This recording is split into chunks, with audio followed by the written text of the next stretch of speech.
ஆண்டவராகிய இயேசு கிறிஸ்துவின் விலையேறப்பெற்ற பரிசுத்தமான நாமத்தில் அன்பின் வாழ்த்துக்கள்.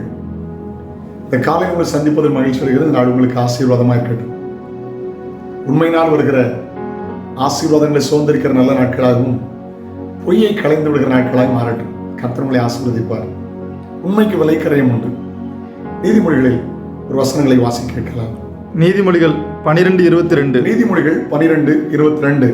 பொய் உதடுகள் கர்த்தருக்கு அருவருப்பானவைகள். பொய் உதடுகள் கர்த்தருக்கு இயேசுவுக்கு அருவருப்பானது.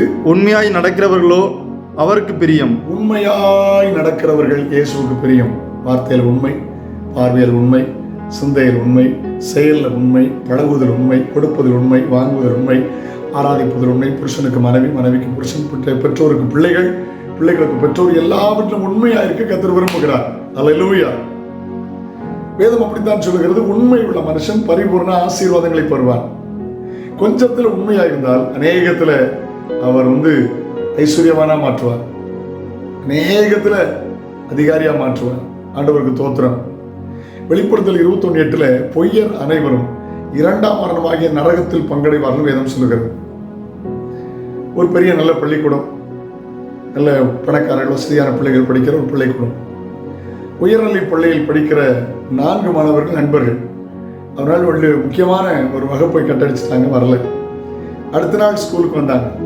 அந்தபோது ஆசிரியர்கள் கடினமாய் திட்டுவார்கள் என்று அறிந்து எல்லாரும் ஏகமனதாய், சில நேரம் அவங்க ஒரே காரில் வருவாங்க, இது எல்லாருக்குமே தெரியும். அதனால ஒரு பொய் சொல்லணும்னு திட்ட மாட்டாங்க. காரில் டயர் வெடிச்சது, அதனால சார் லேட் ஆகிட்டோம், நாங்கள் திரும்பி போயிட்டோம் அப்படின்னு பொய்யே சொன்னாங்க. ஆசிரியர் கோவப்படுவார், வெளியே நிற்க சொல்வார், பனிஷ்மெண்ட் தருவார் எண்ணினார்கள். ஆனால் ஆசிரியர் புன்முறுதலோடு கூட இருந்தது இவங்களுக்கு சற்று ஆறுதலை தந்தது. ஆனால் ஒரு காரியம் ஆசிரியர் செய்தார் என்பதை அவர்கள் மறந்து போனார்கள். என்ன செய்தார் தெரியுமா?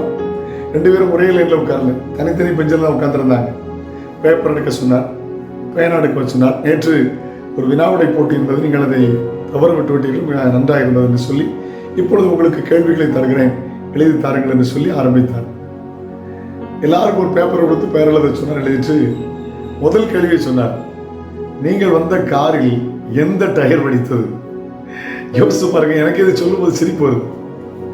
ஒருத்தன் முன்பக்க டயர் இடது பக்கம்னா, இன்னொருத்தன் எழுதிருந்தா பின்பக்க டயர் வலது பக்கம்னா, 4 பேர் 4 டயரை போட்டிருந்தான். எளிதாய் அப்படி பொய்யை கண்டுபிடித்து அவன் தண்டனை கொடுத்தாரு.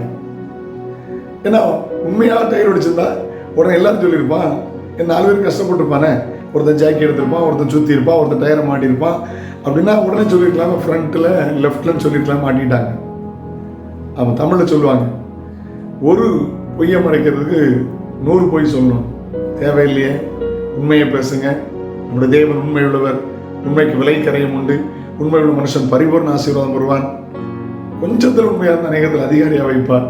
உண்மையாக வாங்க, வியாபாரத்திலேயா உண்மையாக இருங்க, வேலையிலேயா உண்மையாக இருங்க, யாற்றி பழகிறது உண்மை, உண்மை உங்களை ஆசீர்வதிக்கும்.